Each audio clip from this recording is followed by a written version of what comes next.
Cadillac CT4-V Blackwing. So this is actually the second model year of it. I'm so glad it's sticking around for another model year here.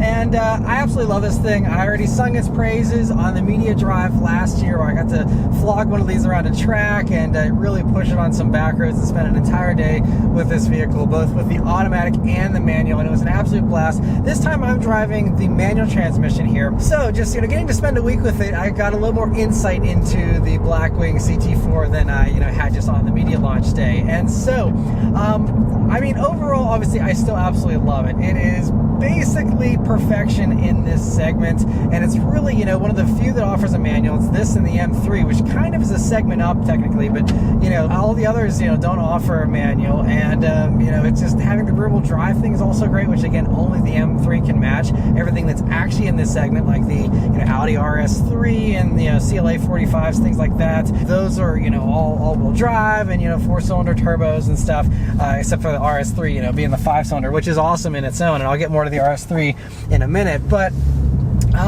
so the things that I noticed about this vehicle, first off, I noticed that now that I got to spend more time with the manual, the exhaust is just as wonderful as it is in the automatic that I really enjoyed last year, especially in this V mode. It's great having that button. You just press it and instantly can go up to your loudest exhaust settings, and it is an active exhaust that does open up there, and it just burbles constantly, and it just sounds so good. And I've really just been appreciating just letting off the throttle and just hearing those burbles. It's not crazy or obnoxious or anything, but it's just very tasteful with an active exhaust, which I really appreciate. And I also still love this manual. This Tremec 6060 is so nice to use. It's a little stiff when it's cold, but once it's warmed up, it is pure magic. The shifter's like the perfect, feel and position. Anyway, we're coming up to some corners here I always take. My local back roads here. See how the Blackwing handles. So it handles very well, obviously. I mean, and a little back road here is not going to really push the limits of this thing because it's just so tight and responsive that, I never felt like I was even close to the limits ever in this thing because it's just, it's being like 3860 for the curb weight. It's so light, but it's beyond just the weight. It's just this smallness of this thing that, again, it is a little smaller than an M3 or something, and that really gives you this very go-kart-like feeling driving this that you don't get with most other sports sedans these days, aside from, again, the RS3 is really the only one that I've experienced that is, similar in this, kind of pocket rocket kind of feel this has. But it's so eager to turn in. These Michelin Pilot Sport 4 tires are great. Lots of grip, even though today it's like, 40 degrees and still plenty of grip here. And I mean, the rear tires did like to spin a tiny bit if I really tried to provoke it, but the traction control does do a really good job of reining it in. I honestly wish it gave me a little more leeway, but you do have this PTM selector here on the right-hand side of the wheel, so you can dial in exactly how much traction control you want if you are going to be in one of those more aggressive modes. But it would be nice to have a more lenient, mode even here in just the, regular drive modes. But I just also love, the rev matching, which I do appreciate that you have to turn it on every time you get in here. So it doesn't default to being on if you're someone who wants to do it yourself or you're in the mood to do it yourself. But I really love the rev match. It's, perfectly executed every time. Also, on these colder days here, it's really nice having the heated seats. And one thing I really do appreciate of this over the RS3, if you live in a place with warm climates and you appreciate cooled seats, this has cooled seats. And I don't believe you can get it in the base M3. I know you can't get it in the RS3. And it's just really nice you have that. They're also perforated, so like I didn't get sweaty driving around in these seats on warmer days like I did in the RS3, for example. And so those little minor things do, turn out to be nice little perks, every once in a while. Another thing that's a really nice little perk is, surprisingly, even though this is, a smaller vehicle with a CT4, I'm surprised by how much rear space you actually do have.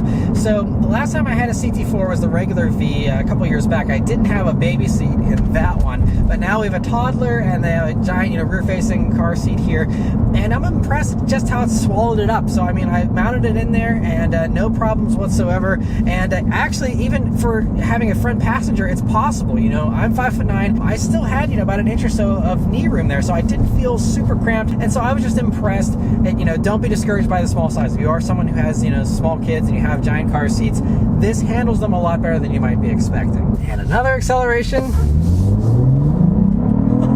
And man, this thing really pulls pulls in those upper RPMs too. It's impressive.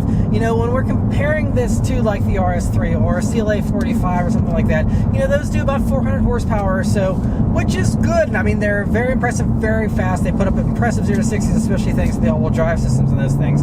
But this, you know, having 472 horsepower, having a good bit more, 445 pound-feet of torque, which is, by the way, about 40 more pound-feet of torque than what you're going to be getting in the M3s, by the way. But it's just a really punchy amount of power for a vehicle this small.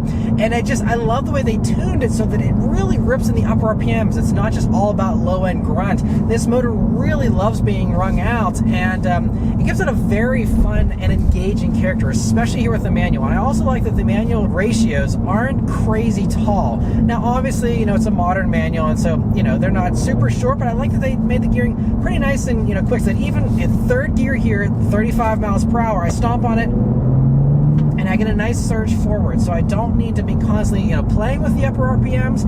But, you know, it's just nice that it has good, strong punch, and I love the way that they set this car up. Cadillac does some of the best, you know, sports sedan tuning in my opinion, and I love the CT4-V Blackwing and the CT4-V Blackwing here, and so just absolutely loved all that about this vehicle. You know, 4.1 seconds 0 to 60 is plenty to have fun with on the streets. I don't think you need any more than that. The CT4-V Blackwing certainly would be a blast, and I'm hoping to maybe get to spend some time with that at some point. But this is really perfect for daily driving, just having an absolute blast. I love the small size of the CT4. I love it. So a couple little minor things that I didn't love or come away as impressed as I originally did. First off, there was a rattle that came and went around the gauge cluster area. And, you know, I occasionally experience rattles in some vehicles, but considering this is a 2023, this is a second model, this is not a pre-production model, this is a full-blown normal production car, you know, having a rattle on a vehicle that has 2,500 miles on it, not great.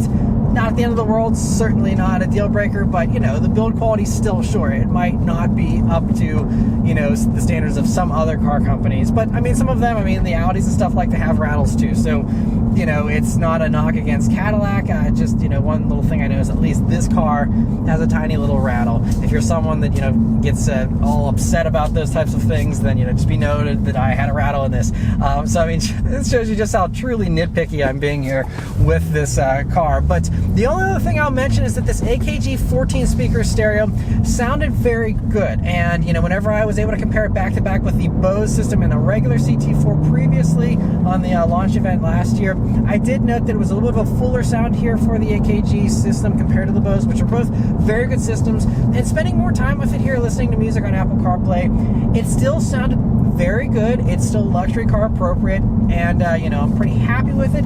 But I will have to say that now that I've spent a week with an Audi RS3 with that Bang & Olufsen stereo that vehicle had, that is a better stereo. So if you are someone who wants, you know, a good sounding engine and also a good sounding stereo, or the best sounding stereo in this segment, I would say that, you know, that is going to have a slight edge. But those are really my only two little complaints. Otherwise, though, I just love the way this thing hears up a back road. And also, if you're someone who does go on spirited drives or does track time, having this performance data recorder this one has also is a very nice touch, because I love how it gives you all those, you know, performance overlays and things like that. And